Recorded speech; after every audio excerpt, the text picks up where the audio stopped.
Ninawasalimu katika jina la Bwana wetu Yesu Kristo. Tunashukuru tena Mungu anayetupatia siku ya leo.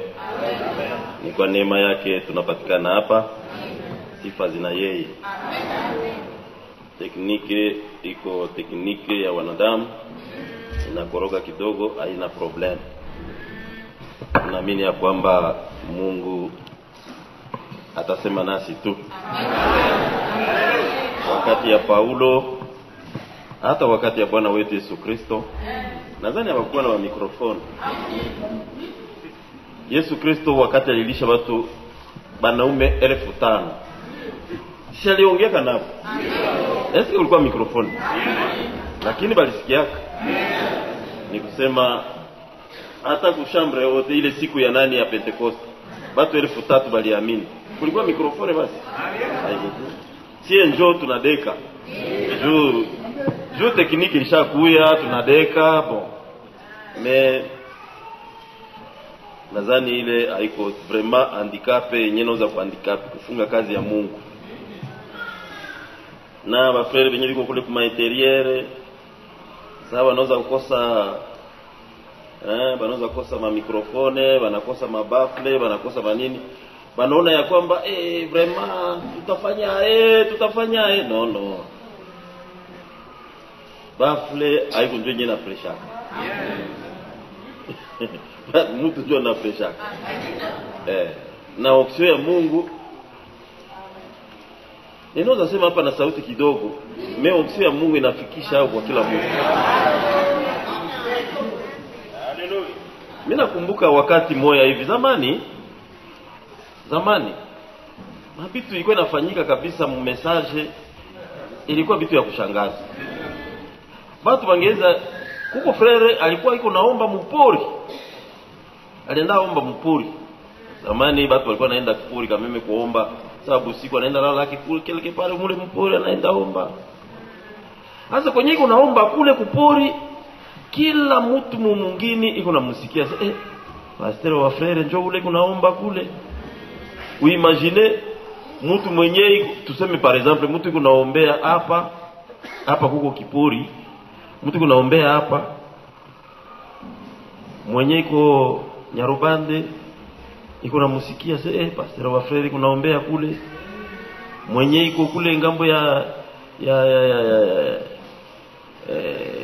tuseme ngambo ya centre de santé mentale, anasema pastor wa frere kunaombea kule, mwenyewe iko kule kumngambo ya Kituku na yeye kunasikia. Haiko muujiza ile? Mungu anafikisha sauti yake kule. Okay. Na je crois que Mungu ndio anafundisha kwa walio wake. Hivi tutashukuru tena Mungu. Tunakushukuru Baba yetu uliye mbinguni kwa kutupatia jioni ya leo. Unaruhusu tekniki ikuwe na makaprice zake. Tunasema sifa zina wewe. Baba, uruhusu sasa neno lako liweze kuletwa katika purite yake. Watoto yako basikie neno katika usafi wake. Tunaacha yote mikononi mwako, na wakati neno lako linatolewa Baba, walio wagonjwa miongoni wetu wapate afya, wenye kufungwa wafunguliwe. Baba, utujaze na furaha ya wokovu, kwa wenye walipungukiwa na furaha warudishiwe. Tawala mambo yote, sifa zikuwe zako kwa jina la Yesu Kristo. Amen.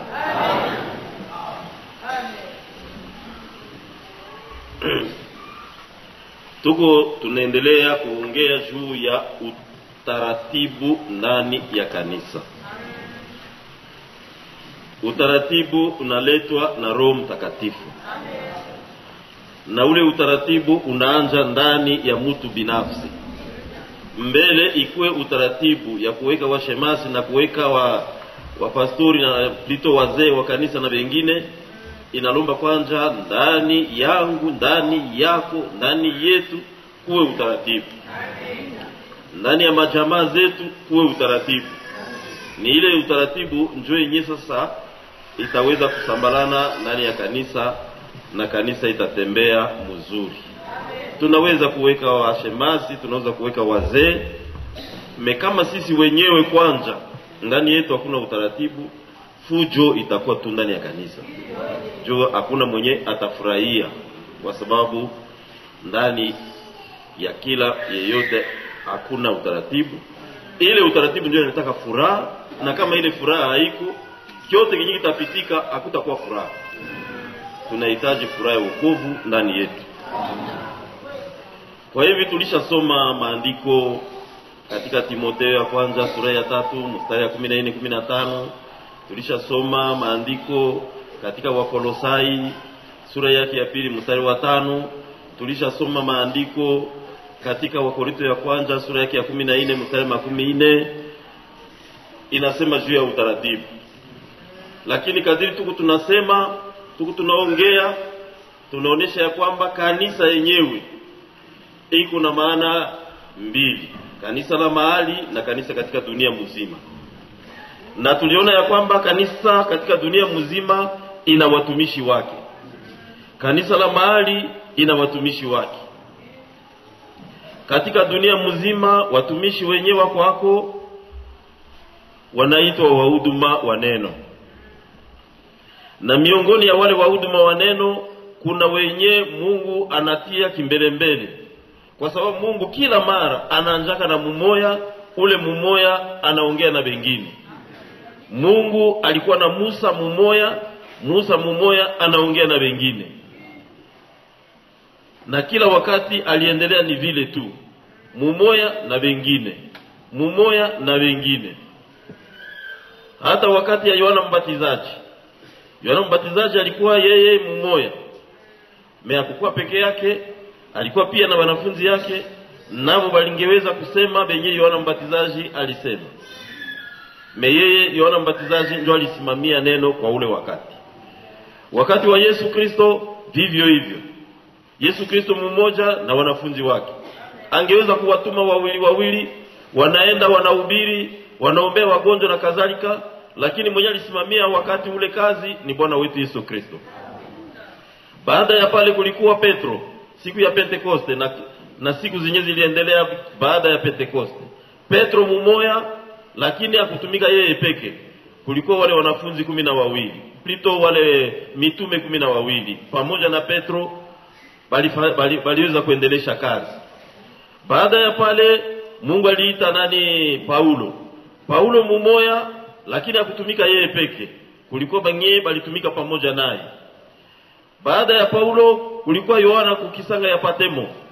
Yohana mmoja anapewa ujumbe, barua kwa makanisa mbalimbali, lakini Yohana mmoja anatumika na wengine. Na wakati wetu kunakuwa Branham mmoja, ujumbe leo unaenea dunia mzima. Branham hakufika Goma, lakini ujumbe umefika Goma. Ni kusema Branham mmoja anatumika na wengine. Baada ya Branham kutoka kumwili, Mungu alituma Ewald Frank na ile ujumbe ya Branham. Ewald Frank iko kule Udachi, Alemanya. Sisi tuko hapa Goma, bengine biko muma interieur, bengine biko kule Marubaya, sengine abaya onaka Frank, lakini ujumbe inafika kule. Ni kusema Frank mmoja anatumika na wengine. Bale bote benye anatumika nabo, benye Mungu alituma katika dunia kwa kusudi ya kufanya kazi yake, wanaitwa wahuduma wa neno. Hivi tulisoma mara nyingi, tulisha kusoma pale katika Waefeso sura yake ya 4 mstari ya 11 kushuka chini. Vile katika kitabu ya Wakorintho ya kwanza 12 mstari ya 28, mnajua pale anasema juu ya huduma. Mungu aliweka wa kwanza mitume, wa pili manabii, wa tatu walimu. Bali bote banawekwa juu ya kazi ya kutangaza neno la Mungu. Na sasa wakati juzi tulikuwa tunaongea juu ya mambo haya, tulisema ya kwamba mtu anaweza kukua mhubiri. Kukua mhubiri haimaanishi ya kwamba uko mhuduma wa neno. Unaweza kuwa mhubiri kutokana labda na kujua kusema. Unaweza kuwa mhubiri labda kutokana na masomo ulisoma. Unaweza kuwa mhubiri siyugu kufuatana na kitu gani. Mekuko wenye Mungu alituma kwa kazi kama vile wahuduma wa neno. Alafu ndugu moja aliniuliza kutelefoni. Ninapenda nitie parenthese kidogo kwanza pale. Kuna wandugu, kuna wadada anaweza kupenda aniulize ama aniongeleshe kutelefoni. Tuseme ulipenda niongelesha kisha unakosa inite. Mimi naona mu telefoni yangu anasema fulani alitafuta kukuita anakosa inite. Sasa mimi naangalia hawaseme fulani wanaandika numero fulani alitafuta kukuita anakosa inite. Na verifie ile numero. Eske huyu mtu iko mubatu benye tunaongeaka nabo? Mimi nakukosa, sitakuita. Mimi narudia tena pale. Nasema hivi. Wewe unajua kama sina numero yako. Unajua sina numero yako. Kisha unaniita. Mimi unakosa inite. Telefoni yangu inaniambia numero fulani ilitafuta kukuita anakosa inite. Nikiona ile numero sitakuita. Juu ya nini? Juu mimi sikuyui. Telefoni haiko vitu ya mchezo. Nyie mko mnaanza telefoni haiko vitu ya mchezo. Telefoni haiko vitu ya mchezo. Donc kama unajua ya kwamba pastor ana numero yangu, usinibipe. Unanibipe mimi naangalia, huyu mwenye ananibipe mbona mimi ni numero si yule mwenye naye, sitakuita. Sitakuita. Juu ya nini? Juu telefoni haiko vitu ya mchezo. Kuko wakati mimi nakuita, unasema pastor wangu haiko mie, mtoto njoo alikuwa anacheza na telefone. Sasa inite yangu inakufia nini? Uliachia mtoto telefone alicheza nayo, kisha anabipe, kisha saa yenyewe mimi naita, pardon pastor wangu haiko mie, mtoto njoo alikuwa anacheza na telefone. Tunaona kama unanikulia inite bure. Donc mara mbili mara tatu mimi nasema watoto njoo wanacheza na telefone, sitaita tena. Ile ni moyo. Ya pili, mimi naita, mimi nasikia lugha yenyewe iko nasema kule inakuwa kama lugha ya Kasai, kama lugha ya wapi. Mbona huyu mtu maana alidanganyika? Sasa initengo inakufia nini? Donc kama tu numero inatokea yenye siyui ni nani, usingoe aseme nitakuita. Kama huyu aniongeleshaka, usinibipe wala usiseme fulani nitafuta kukuita mimi anakosa inite. Tu siku nyingi ulikosa inite ndio unaniita. Siku zingine zote nyinyi unakuwa na inite au niitaka. Tu siku nyingi ulikosa inite ndio unaniita. No, hapana, ile ni muzaa. Ile ni muzaa kabisa. Tuachane na Biblia. Mungu atusaidie tuelewe ile vitu. Ya pili, ndugu aliniandikia maulizo yapata hivi. Sasa maulizo yapata hivi unayaandika kwa SMS, nikujibie mu SMS itawezekana? Unauliza maulizo yapata hivi, nitaijibia mu SMS maana na mimi naandika. Jue kuuliza, unaweza uliza phrase moja, mie kuexpliquer hayo ifo ikuwe phrase 10 12. Sasa itakuwa SMS yapata hivi. Aone kama unataka nichokeshe. Sasa kama uko na ulizo ya vile, sikuye niona biro iko pale. Mara biro yetu haiko sawa ya fasi nyingine, kusema kuonana na pastor na lomba audience. Unakuyaka tu. Kama kuna mwingine ndani unaingia. Kama mwingine kwa ndani unangoya, hakuna sema ono batakuandikisha mapapie ya audience vitu gani, uko libre kufika kuniona, unauliza ulizo lako. Amen. Usiulize, usitume SMS enye utauliza kuma question yenye nitakuwa obligé niandike yapate. Akose ikuwe nani WhatsApp. Jo WhatsApp mimi za répondre kwa sauti. Mimi za tia tu kwa sauti na répondre. Bon, naona bisikia tu kwa sauti. Mais ya kuandika papa sitakamata mapaje na mapaje. Kisha itakula unité ngapi? Oui, quand même kwenda hekima vile vile. Hapana tu kujiapresser kwa sababu Mungu niulize hii question, kisha unauliza bila hata hekima, mwenye atakurepondre atajiprendre namna gani, atajikamata namna gani? Tuko batoto ya Mungu, Mungu anatupatia kameme kale ka hekima vile vile. Au jikamata tu sawa mporo moya hivi, donc inakuwa saka dérangement moya hivi. Kwa na question yenye na kudéranger, soit ukuye unione, soit kama kuna mainite zako uniite basi kunani kuvua kwa sauti ya audible, inite zako zikuliwe. Wewe ndio mwenyewe kupenda kukuya kuniona. Au basi kama ni WhatsApp ça va, parce que pale bon quand même mtu anaweza ongea havitakula mingi. Nadhani tunaelewana. Amen.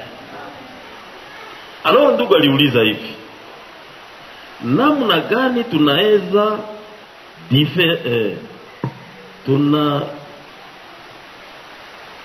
namna gani tunaweza jua difference ya apotre na pasteur evangeliste? Jo nilisema ya kwamba, wala sikusema mie ni neno la Mungu inasema ya kwamba muhuduma iko apotre, ama iko profete, bon, ama iko mutume, au iko nabii, au iko mhubiri wa habari njema, au ni mwalimu, au ni pastor. Hapa niko natumia neno pasteur ni jua tulishabizoea. Mwenye kusimamia kanisa la mahali sawa vile hapa Keshero, Mugunga, Bugamba, Turunga, Temka, Biai, bote tunazoea kubaita pasteur, meni makosa. Bale ni bazee ya kanisa. Sasa kubaporo, surtout ba Pentecoste, mzee wa kanisa ni mtu mwenye hayafikia kukuwa pasteur. Donc ni sawa cheo moya, wakisema huyu ni mzee wetu, maana yake iko mtu mmoja mwenye kupale chini ya pasteur.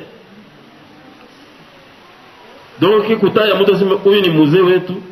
Bon, mara moja kubaporo surtout ba sepake, mara moja wanaona cheo ya mtu mwenye kuna kwaka reverend pasteur anasimamia centrale, reverend anasimamia centrale, kisha kunakuwa chini ya reverend kunakuwa pasteur, kisha chini ya pasteur kunakuwa bazee, kisha chini ya bazee kunakuwa ba diakoni, ba evangeliste. Ile ni kiporo, haina rapport na neno la Mungu. Muneno la Mungu, mwili wa Yesu Kristo, dunia muzima Mungu aliweka bapasteur, hapana kanisa la mahali, mudunia muzima Mungu aliweka bapasteur, bainjilisti, balimu, banabii, mitume. Ndio Mungu aliweka mudunia muzima. Sasa labda tunaweza kusoma tena, ni kitu yenyewe tunasoma tena. Juu yawezekana mwenye aliuliza naye anaweza kuwa tulishabatiza watu mingi hapa, anaweza kuwa wamupya haya bisikiaka, mimi naweza pita mo hivi mimi nawaza semewe hii vitu watu yote wanaiua, kumbe yeye anabakia na kiu. Waefeso sura yake, sasa probleme hata ndugu atasoma, mikrofoni ni moja. Waefeso sura yake ya 4 mstari wa 11, ndugu utasoma, utashuka nayo mpaka sasa nitasema simamia pale.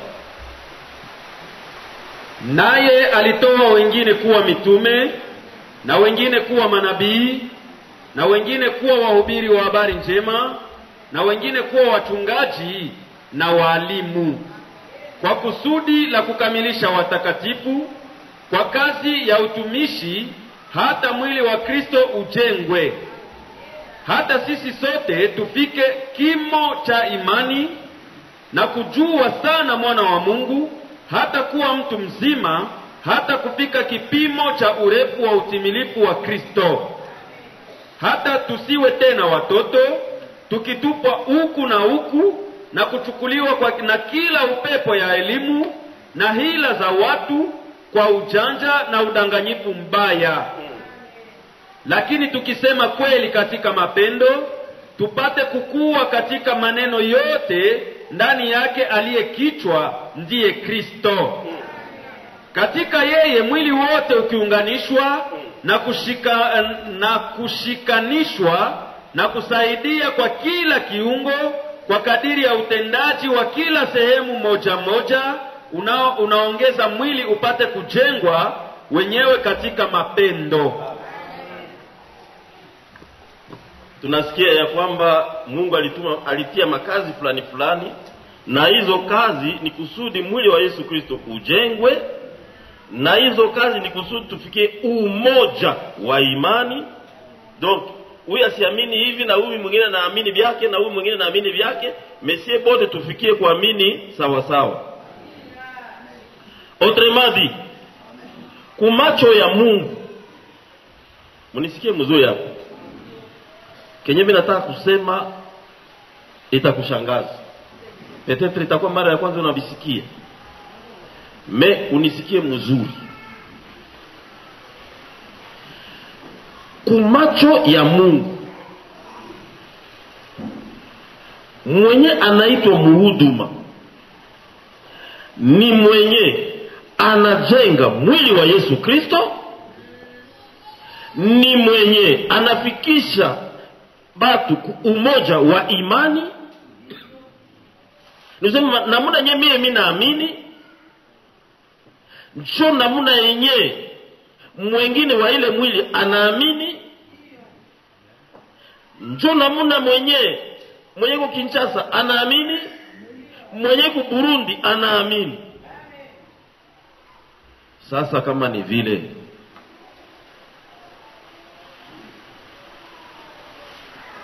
mwenye kuba groupe de prière, mwenye ku groupe de réveil, hata nasema yeye ni nabii, wakati halete batu kuimani moya na mie,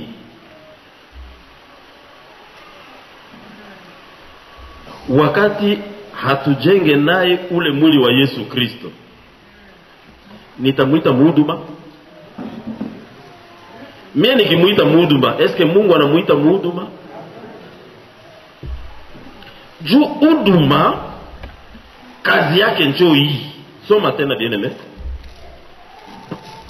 Naye alitoa wengine kuwa mitume, na wengine kuwa manabii, na wengine kuwa wahubiri wa habari njema, na wengine kuwa wachungaji na walimu, kwa kusudi la kukamilisha watakatifu. Kukamilisha watakatifu. Sasa kama Frere Frank alitumwa kukamilisha watakatifu, mwenye anahubiri Yesu me anapinga Frank,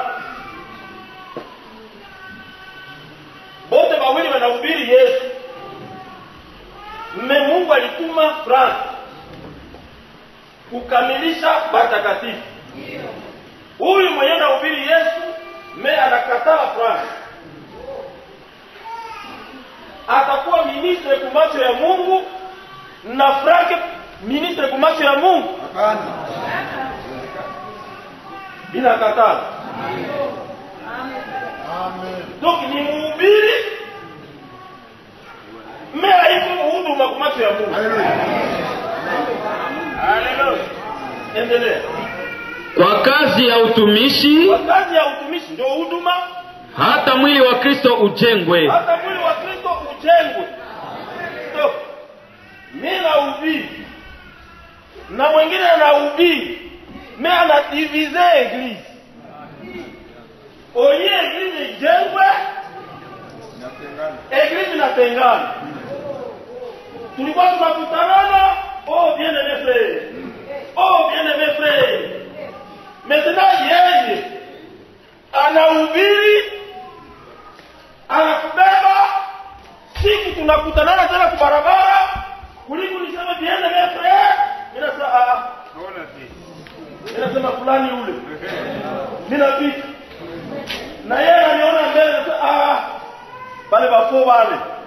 Anapita. Tumejenga.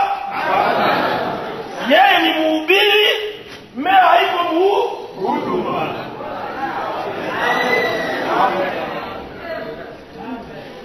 Mimi iko mhubiri. Iko na hubiri. Iko nasema Jésus. Iko nasema enlèvement. Mimi atujenge pamoja. Haleluya. Sasa kama mie nilitumwa na Mungu kwa kujenga, yeye alitumwa na nani kwa kukabula? Sio kazi ya huduma ni kusudi tujenge. Endelea. Hata sisi sote tufikie umoja wa imani. Hata sisi sote. Maraki mugomba yeyote yule mwenye iko sehemu ya mwili wa Yesu Kristo, sote tunapaswa fikia umoja wa imani. Seke ule mwenye yeye anasema mwanamke anaweza kufanya pasalo, na mimi nasema hapana, hatufikishane umoja wa imani. Ni mhubiri lakini haiko mhuduma.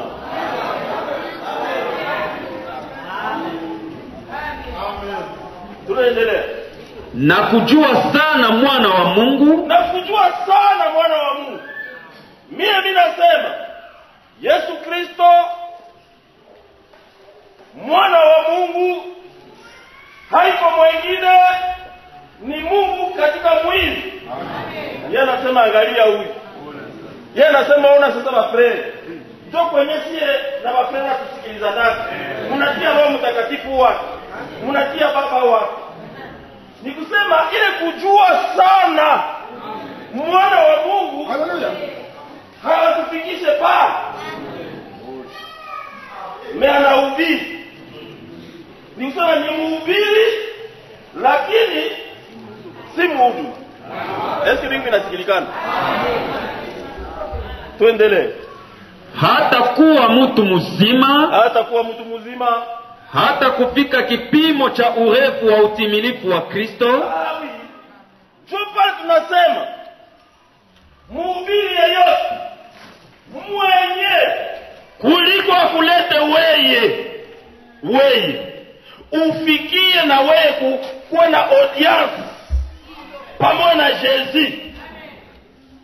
Yeye anakuleta uko na dependre naye. Saya rekete ifo mutafute yeye.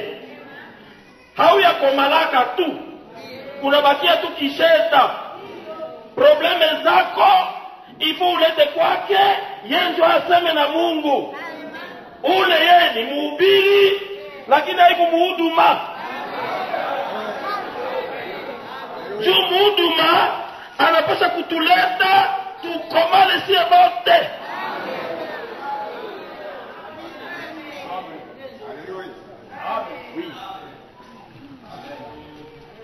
Hata tusiwe tena watoto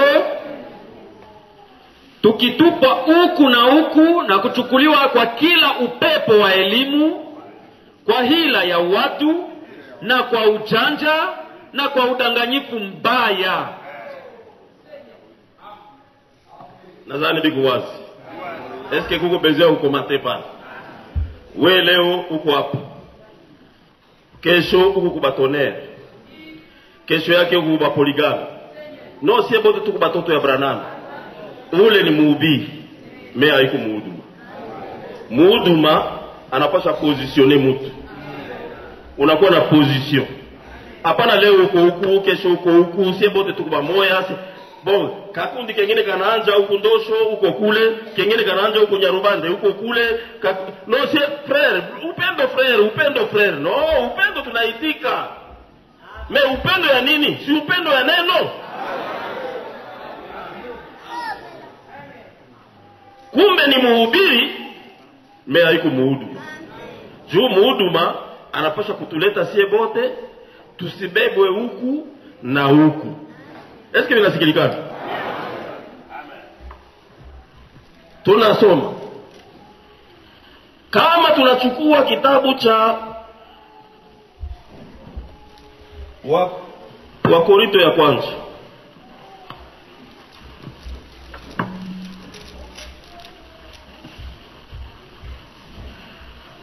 labda mimi naenda mbio me acha tukamate kwanza Waroma sura yake ya kwanza mstari wa kwanza.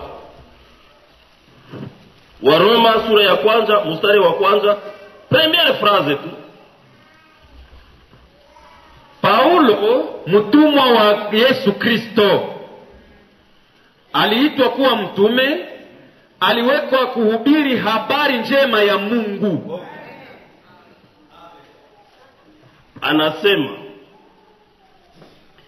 Anasema Paulo, mtumishi, aliitwa kuwa mtume. Unaona? Paulo mtumishi. Deja naonesha kama iko mtu ya kazi wa Paulo, mtumishi wa Yesu Kristo. Me aliitwa kuwa, hapana pastor, hapana mwinjilisti, hapana nabii, hapana mwalimu, wala tuseme ni reserve kwanza ile hapana nabii, juu kwa phrase nyingine tutasoma baadaye. Me hapa kwanza nasema ndiko mtumishi wa Yesu.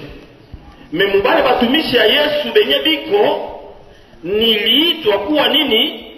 Mtume. Niliitwa kuwa mtume. Donc mwenye atumikia Mungu anaweza kuyua bali niitaka kukazi gani.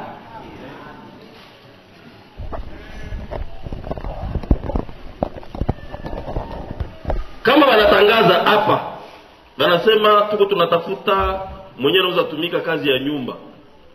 Tuko tunatafuta dada mwenye anaweza tumika kazi ya nyumba. Tunapata dada hapa wa kutumika kazi ya nyumba. Tunamupresente kwa ule mwenye alikuwa anamtafuta. Sema dada huyu. Banaongea naye. Sasa taongea naye, atamuuliza, sasa kazi yangu nitakuwa nafanya nini? Utakuwa na koropa, utakuwa na fula, utakuwa na chunga mtoto. Memu shambre yangu singi yake, mimi peke nitakuwa natengeneza shambre yangu. Anayua kazi nye bali mutafutia. Tuko pamoja?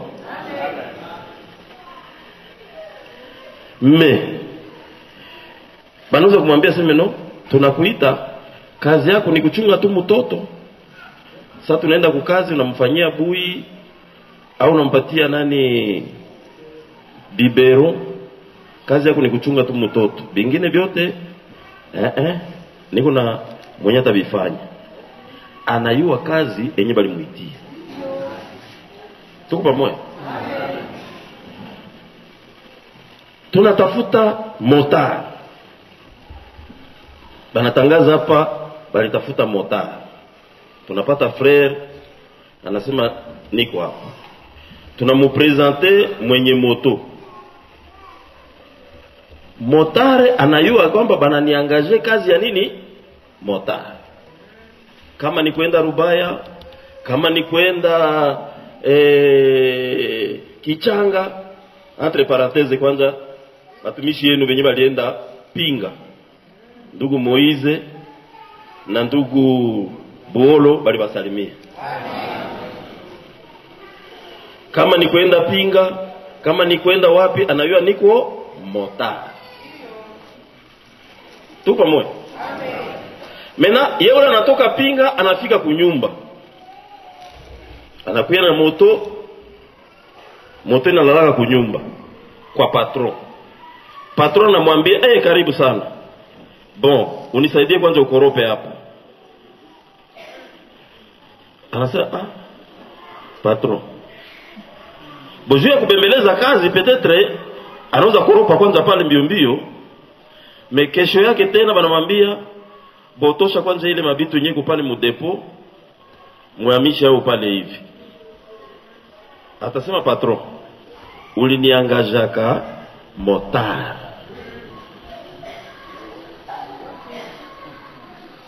Tuseme mkuhamisha ile mabitu, anakuwa termosi inavunjika au frigo inavunjika. Balikuwa banahamisha frigo chini. Unaona sasa bumbafu baba anaweza kuniunia, unaona sasa. Papa, mimi uliniangazaka motar. Hivi vya kubeba mabitu hivi, mimi si bibi wake, nilingeiwaka ni hivi, singeitika hii kazi.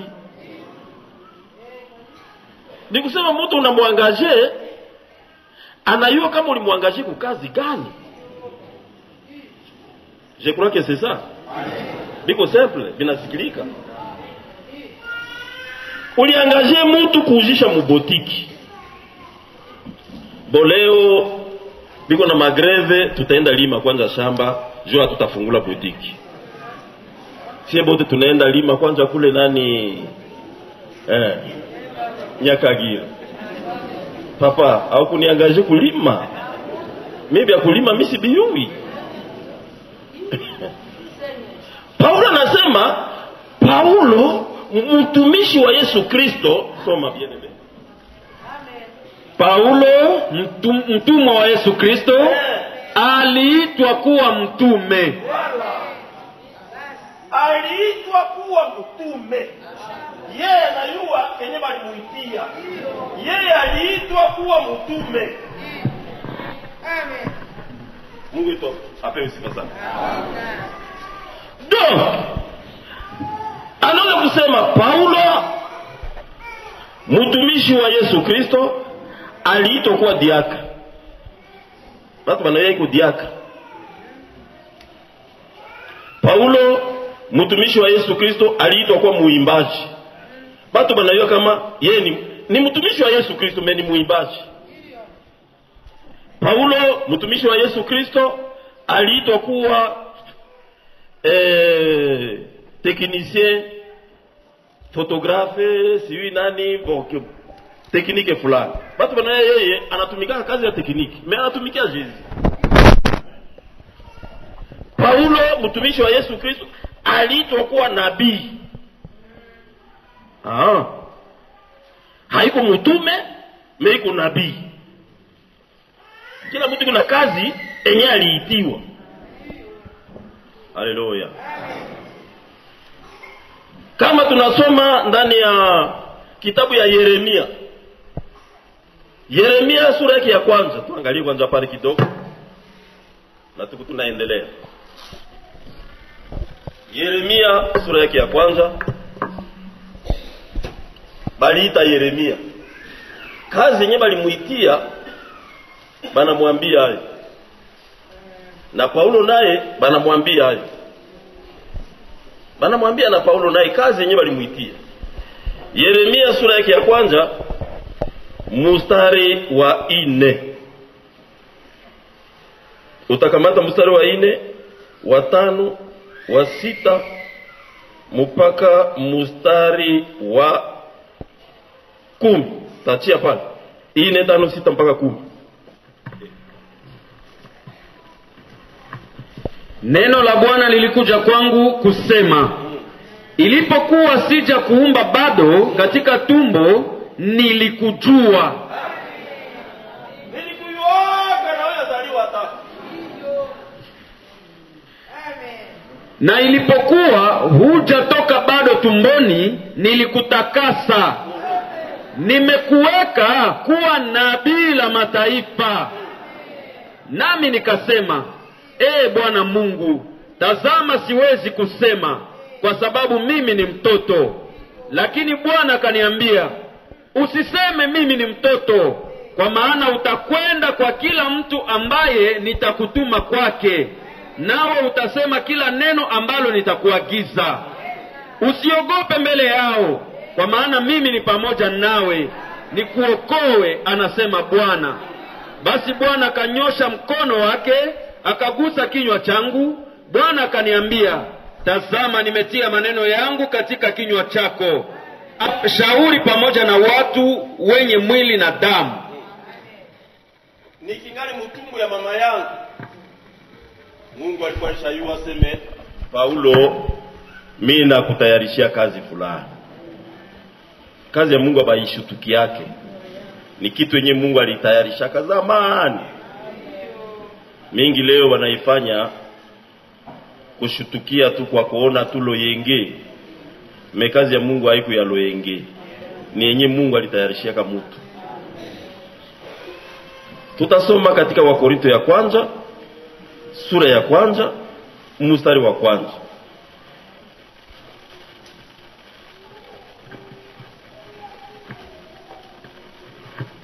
Paulo aliyeitwa kuwa mtume wa Yesu Kristo kwa mapenzi ya Mungu. Na sosten ndugu yetu. Aliitwa kuwa mtume. Unaweza mwachia tu mikrofoni. Aliitwa kuwa mtume. Muzile huduma tano Paulo anazidefini, anazitambulisha. Mie bali niitaka nikuwe mtume. Tunakamata Tito sura yake ya kwanza mstari wa kwanza.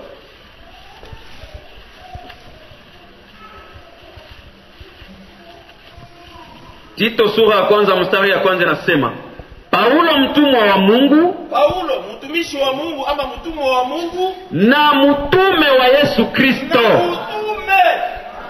Niko mtumishi mtume. Acha tu mikrofoni.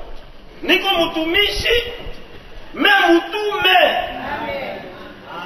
Donc useme ono niko mtumishi, banakuuliza sasa uko mtumishi, uko mtume, uko nabii, uko mwinjilisti, uko mtu kaza pana. Niko tu mtumishi. Unakosa hiyo kazi nyingi unafanya. Niko natumika mnyumba wa kukoropa. Niko natumika mnyumba wa kupika chakula. Niko natumika mnyumba wa kufula manguo. Niko kwa patron fulani. Mimi nafanya kazi fulani. Sio tulienga ile nyumba, mlienga wewe ulifanya kazi gani? Mimi nilikuwa kaende maso. Sio tulienga ile nyumba, wewe mlienga ulifanya kazi gani? Mimi nilikuwa karelie, mimi nilijaga makao yote yenye kumule. Mimi sio tuliitia. Sio tulienga ile nyumba, ndio, mimi ndio mlienga ile nyumba ulifanya kazi gani mule ndani? Mimi ndio nilipakala rangi. Amen. Kila mtu anapaswa hiyo kazi alifanya. Mimi niko carrelier, mimi niko vitrier, mimi niko maçon, mimi niko aide maçon, mimi niko plombier, mimi niko électricien, mimi niko menuisier, charpentier, mimi niko ferrailleur. Amen. Ili maana mapena beton, maana ili mama leto vitu gani yote sio tulifanya. Sasa wewe utasema tu No, na mimi kutu mhubiri. Huku mhubiri unahubiriaka nini? Unahubiriaka nini? Kwa sababu kwa kuwa pale unakula tukinywa, basi wanapata kusingizi, ama yule kama ulianzia wapi uliishia wapi. Kesho watu wanakupatia shere ni vile. Unakula kinywa, kesho kutu wanakupatia shere ni vile. Basi wanakosa kama uko wapi. C'est pas normal. Haleluya. Hawezi kuwa ulitumwa na Yesu Kristo. Wewe ulitumwa na Yesu Kristo, kisha unaangoja sabuni ya kupatia kishere. Mimi nikutuma. Sitakupa hiyo sasa. Mwenyewe alikutuma, anayo kwenye alikutuma. Hakuna moja shere hapo na mimi nikutuma basi. Yeye alinituma akanipa hii. Yeye alinituma akanipa hii. Na mimi nasema bwana, mimi natoka Boazi nisaidie kwanza. Mimi nasema Boazi nisaidie kwanza. Mimi shere bali nipa. Sasa wewe unafanya wapi?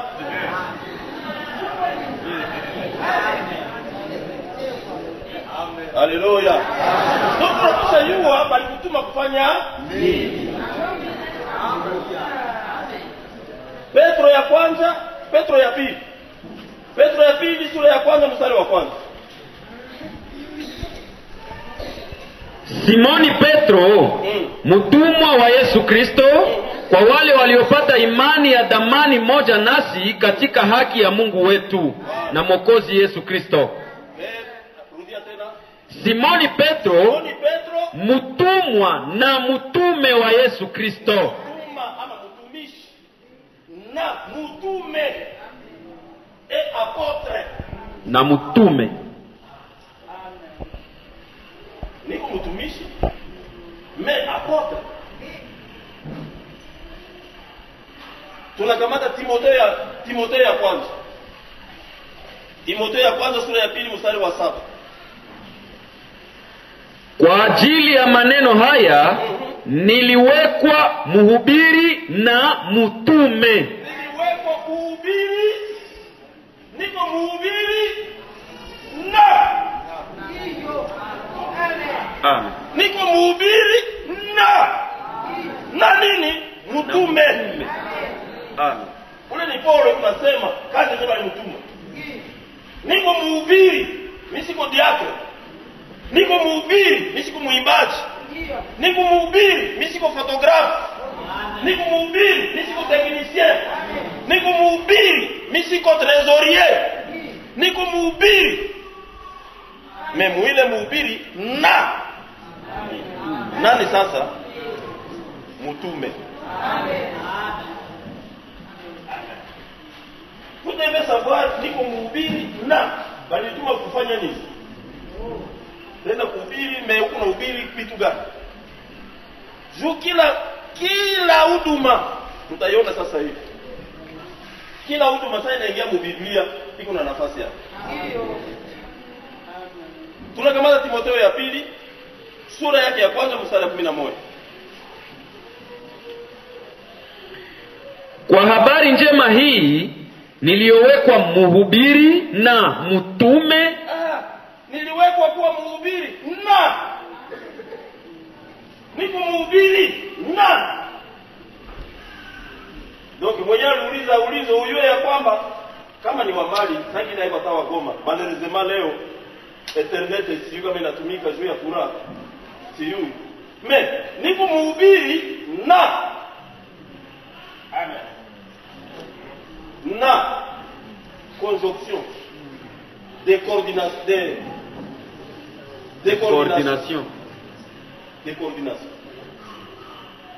niko mhubiri na vitu mbili. Misiko diacre, misiko trésorier, misiko administrateur de l'église, misiko siyo vitu gani? Niko mhubiri na mwile mhubiri tena na Mungu matano yangu ni endelea kusoma. Na mwalimu wa mataifa. Huduma ingine niko mhubiri na mwalimu. Niko mhubiri. Mhubiri yangu niko mtume na mwalimu.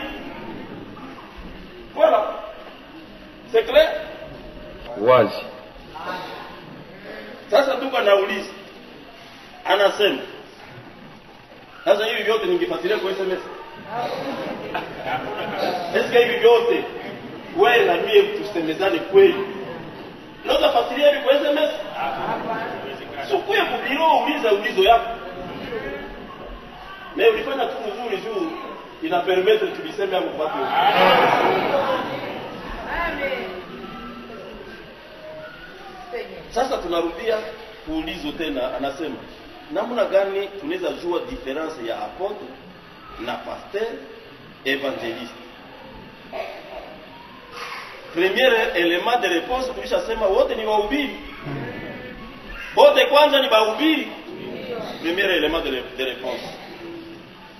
Maintenant deuxième élément de réponse. William Branham ambaye yeye ndiye mwenyewe ametufundisha mambo haya yote anasema hivi mpredication yenye inaitwa avertissement, kuarifiwa, oui jugement, kisha hukumu. Ile ni mahubiri ya William Branham.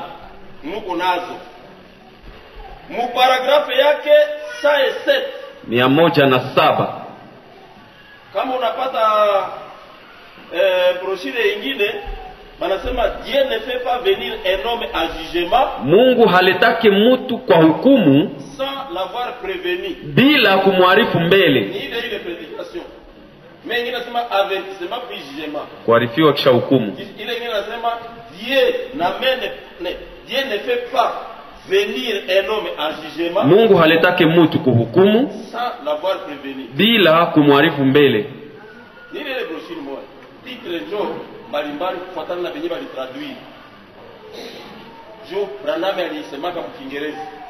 Sasa mwenyewe aliandika mu Francais, huyu akatia phrase ya hivi na mwingine phrase ya hivi. Ule wa avertissement puis jugement ni kuarifiwa kisha hukumu. 107. Dieu ne peut pas venir un homme à jugement, Mungu alete mtu kama kuhukumu sans l'avoir prévenu, bila kumwarifu mbele. Ni paragraphe 106. 106. Anasema hivi. Bwana reprendre micro. Jo hapa sasa ndugu atasoma tena mu Biblia, mimi ndio nitasoma prédication ya Branham. Anasema hivi. Et puis nous voyons que l'apôtre est un homme spécial. Sasa tunaona kama mtume ni mtu mmoja wa kipekee. Usijifanye mtume papa. Mtume ni mtu spesiale. Au usijifanye mtu wa spesial. Mungu ndio anafanya mtu spesial. Branham anasema mtume ni mtu mwa spesial, mtu mwa kipekee. Mtu mwa kipekee. Haleluya. Bukipekee yake ni namna gani? C'est quelqu'un qui met les choses en ordre. Yeye ni mtu mwenyewe anatiaka vitu mu utaratibu. Hivi vinaenda vya hapana, rudisha hapo. Hivi vinaenda rudisha hapo. Mtume ni mtu mwenyewe anatiaka vitu mu utaratibu. Kama tunasoma mu Bible, a partir déjà ya Actes des Apôtres, Matendo ya Mitume sura yake ya pili, walidumu katika mafundisho ya mitume. Donc au départ déjà mitume walikuwa nakamata vitu ya Ancien Testament ya Agano la Kale banabipanga hivi kufuatana na imani yenyewe nazaliwa, banabipanga hivi. Unaona kule nabii alisemaka hivi, njoo hivi sasa. Unaona kule nabii alisemaka hivi, njoo hivi sasa.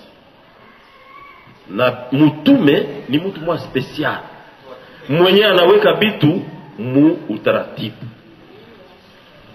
Kama tunasoma katika kitabu ya Baefeso sura ya 4, anasema tumejengwa kumusingi ya mitume na manabii.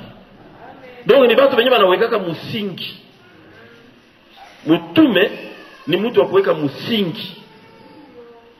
Kwenye nyumba hii ya kuwa, wanasema tutatia nyumba hapa, implantation. Tutatia nyumba hapa. Maître ingénieur anakuja kutia lishuo ya kwanza. Ananyorosha miri ya kwanza, anasema bo angle ya kwanza njoi. Ule mwenye nabifanya munyumba ya Mungu anapasha kuwa mtume. Mungu anatuma. Imani haiyafikaka fasi fulani. Mwenye naenda kutia bitu mfasi. Kama injilisti alifika hapo, injilisti yeye anahubiriaka, anavuruga, anafanya nini? Mesa mtume atafika anasema pana, iko hivi. Mwenye yuyu anasema banapingana, abapingane, kazi njoo iko mbalimbali. Mwinjilisti yeye alikuya tu kuleta watu kuleta amini Yesu nao ale na huyu poligami anaamini, huyu si yuna anaamini, huyu nani anaamini, huyu mwingine anaamini, banaamini ovyo ovyo a désordre. Bora tu bakuye kwa Yesu. Mesa mtume anafika pa. Injiliste peut-être aliacha jeune garçon bwana sema bwana mimi napita mimi naenda Bukavu, bwana wewe bakie kwanza hapa. Wewe mimi naona wewe utasaidia benjako. Sasa mtume atafika pale sasa diki. Qu'est-ce que tu fais ici? Oh non, mimi ndio aliacha église. Bali kuachia église à qualité de qui? Non, mwenye alianza hapa mwinjilisti mtumishi wa Mungu mwenye alipitaka hapa, mwenye alianza hapa ndio mwenye aliacha hapa. No. Tuangalie maandiko. Maandiko inasema nini? Pa. Wewe peke unaona sasa haiko fasi yangu. Anaweka vitu ano. Biko vinasikilika. Sasa wewe utasema huko mtume. Uliweka vitu en ordre wapi? Wewe unavuruga tu. Mweglize unabebesha mamimba. Kisha unasema no, Mungu aliniita, atuka Mungu aliniita mtume. Di. Kuna vuruga vitu, unakamata deni ya ule. Kisha unasema huko mtume. Siko bongo yako ile. Unataka kudanganya juu hatupendi kuingia mu profondeur. Sasa tunaingia mu profondeur sasa pana frère huko bongo. Sikia kishi mtumishi wa Mungu anasema c'est un homme qui est envoyé de Dieu pour mettre les choses en ordre. Ule ni mtumishi wa Mungu ambaye anaitwa mtume. Mais mu lettre circulaire ya mwezi wa kenda 1972 mtumishi wa Mungu Ewald Frank anasema hivi ku page 8 troisième paragraphe. Lettre circulaire septembre 1972 page 8 anasema hivi ku troisième paragraphe. Mais hapa niko na kitabu enye bali condenser, balitia ma circulaire yote fasi moja. Mwenye yenye iko ma circulaire yote iko fasi moja iko ku page 15. Ku page 15 deuxième plutôt quatrième paragraphe, 1 2 3 quatrième paragraphe. Anasema hivi: le service d'un apôtre consiste à grande partie à aller sur le champ de mission. Y'a un missionnaire, non seulement pour y prêcher l'évangile, comme c'est le cas pour les évangélistes. Mwinjilisti anaenda kuhubiri tu, anaenda ubiri. Mtume naye anaenda ubiri. Me yeye aende sawa mwinjilisti. Me anaenda kuhubiri naye. Me aende sawa mwinjilisti. Tofauti yake na mwinjilisti ni gani? Mais pour rester à un endroit, jusqu'à ce qu'une église prenne naissance.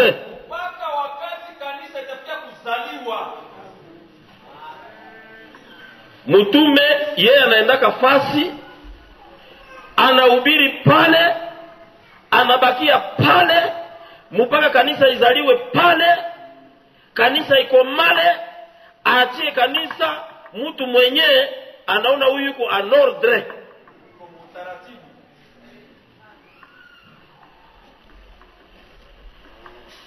Mwinjilisti anaweza fika fasi, anahubiri anabatiza 20 personnes. Si ni kanisa kama mbili. Yesu anasema 2 ou 3. Mais evangeliste anaweza fika fasi, anahubiri anapata 20. Kanisa kapanda. 2 multiplié par 10. Kisha anabaacha. Anasikia hapa mimi sisikie tena auction. Anaenda mu village nyingine. Anahubiri anapata ta 5, anapata ta 10, anapata ta 50. Mimi naenda mu village nyingine. Mimi naenda mu ville nyingine. Mimi mnamsikia yeshaenda ke Burundi. Mnasikia alishatoka ta Burundi kwake Kalemi. Huko kulwa wapi? No, niko nasikia kabisa ifo niende nihubiri fasi fulani. Ifo niende nihubiri fasi fulani. Anaenda. Me mtume haiko vile. Mtume anaenda anjisha kanisa. Kanisa la Korinto, kanisa la Efeso, kanisa la fasi fulani. Paulo anafika pale. Esi mlipokea Roho Mtakatifu depuis mulisikiaka habari njema? Roho Mtakatifu hapana, atuyasikia kata habari ya Roho Mtakatifu. Sasa mlibatizwa kai? Mlibatizwa ubatizo gani? No, si tangia zamani ile wakati ya Paulo, wakati ya Yohana Mbatizaji tulibatizwa naye kule. Anabakia namo mwaka mzima na nusu. Haleluya. Mpaka kanisa inaanza pale. Anafika Korinto, anafika wapi? Anabakia nabo mwaka mzima. Tuko pamoja? Sasa huwezi mkompare na mwinjilisti. Mwinjilisti oiseau voyageur. Tandis que missionnaire, missionnaire. Jina ingine ya mtume ni missionnaire. Missionnaire ni mtu mwenye anaenda bakia mpaka kanisa izaliwe pale na ikomale na itie en ordre. Sasa nene. Nimalize tu hii phrase nyingine tutasema siku nyingine. Le service d'un apôtre consiste en grande partie à aller sur le champ de mission. Non seulement pour y prêcher l'évangile, comme c'est le cas pour les évangélistes, mais pour rester à un endroit jusqu'à ce qu'une église prenne naissance et que des anciens puissent y être établis. Parle. Vous voyez? Sasa ndugu aliuliza, tutayua diference gani ya apotre na evangeliste? Hapo lisho una deja diference ya apotre na evangeliste? Voilà. Evangeliste, acha tuguzie tuko evangeliste kidogo. Tunaenda kwanza kwa Branham. Avertissement, puis jugement.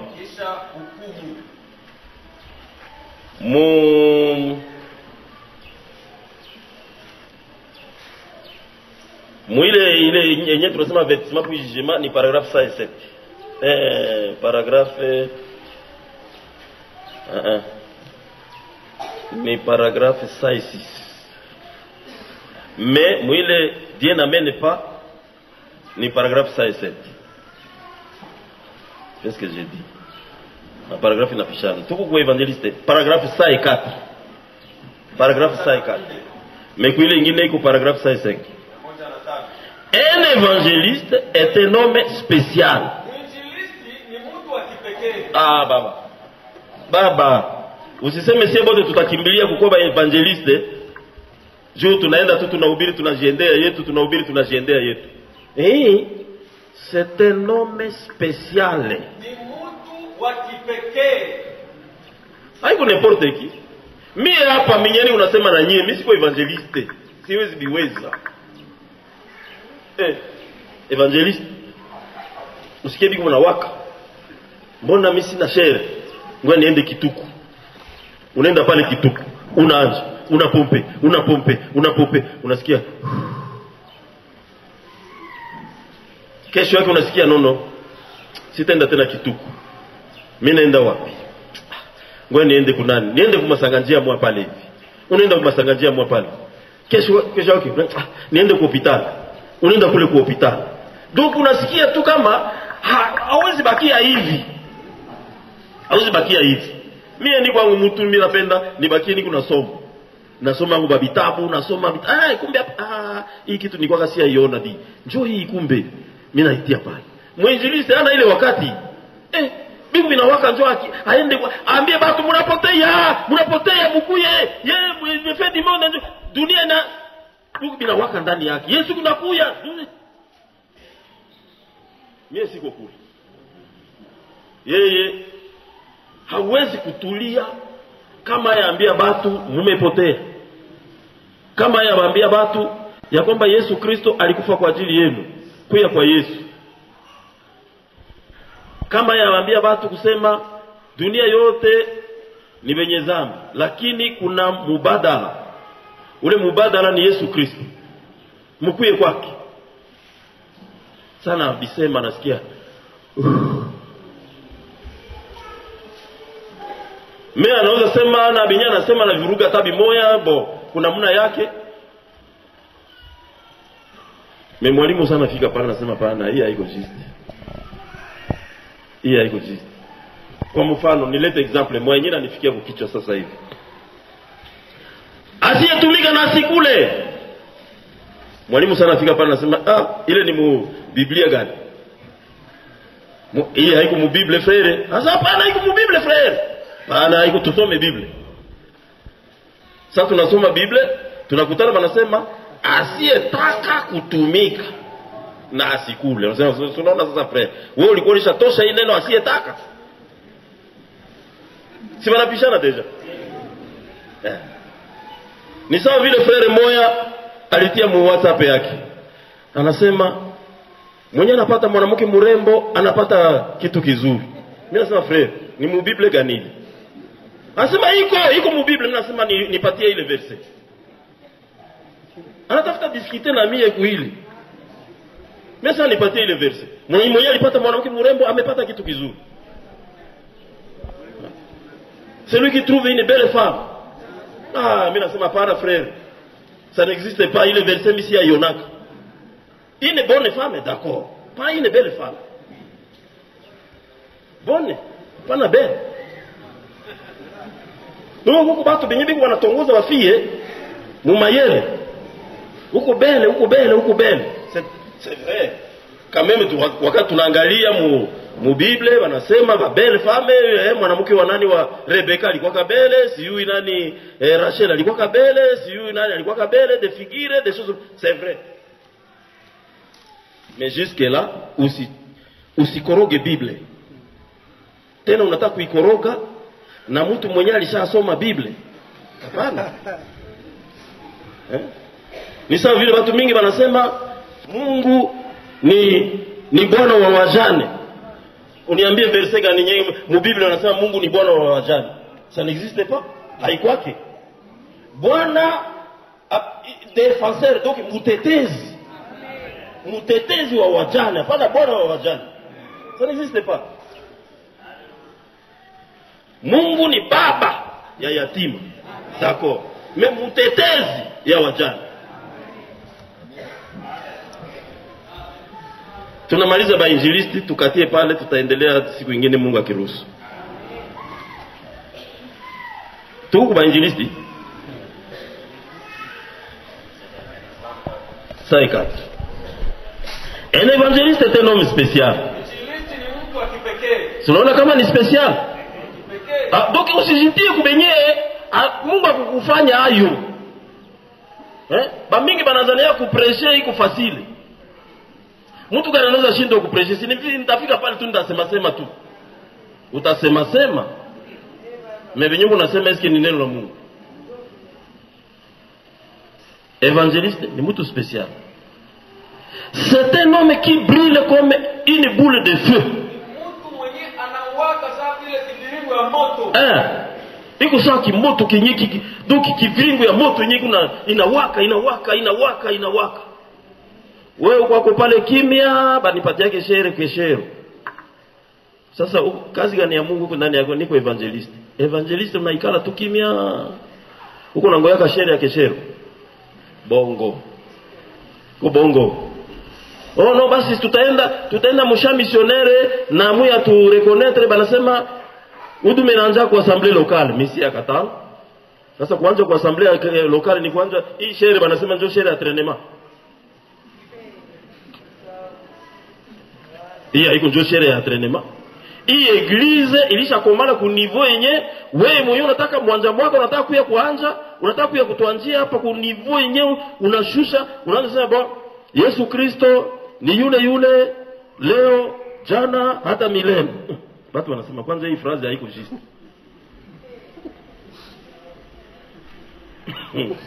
Unatushusha niveau yenye watu walikuwa donc connaissance watu waishafikia, unatushusha. Unaanza sema wabitu moya hivi yenye tunakosa sasa bitu gani bilikamata frère.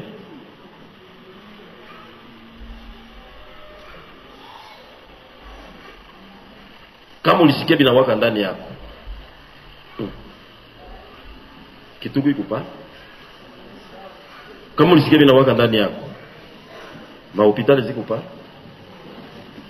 Mabisi ziko hapa ziko zinasirikile. Ingia hata kubisi unalipa hata nani franga yako ya nani ya Tracivile mpaka kule na huko na ubiri tu mule ndani unasikia unamaliza nani ile moto yenye iko na waka ndani yako. Kama ulikuwa unasikia binawaka ndani yako. Uende taku denomination moja pale, sikilizana hata na pasteur moja denominationnel, anakupatia share, mais hapana hii ya nani ya. Hii ya batakatifu wenyewe balishafika ku niveau fulani. Kisha sasa ukishahubiri kule unatuletea hapa watu 5.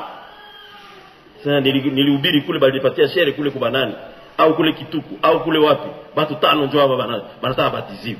Tunawabatiza. Sasa frère iko dire, aisha leta watu 5. Kesho yake 2 semaines, 1 mois après, 2 mois après, unatuletea watu 3. Unabatosha wapi frère? Muulize sasa ati wewe iko mpiganaji atangia zamani sana. Petit problème. Mimi hapo kunaniona mimi hata niko mtoto hivi. Mimi niko nachunga makondolo kule kupori, dubu inatokea mimi naipika. Simba inatokea mimi naipika. Anasema huyu anaweza weza. Huyu anaweza weza. Bwana, kamata share joy. Sasa wewe utatupatia témoignage gani? Wewe niko nasikia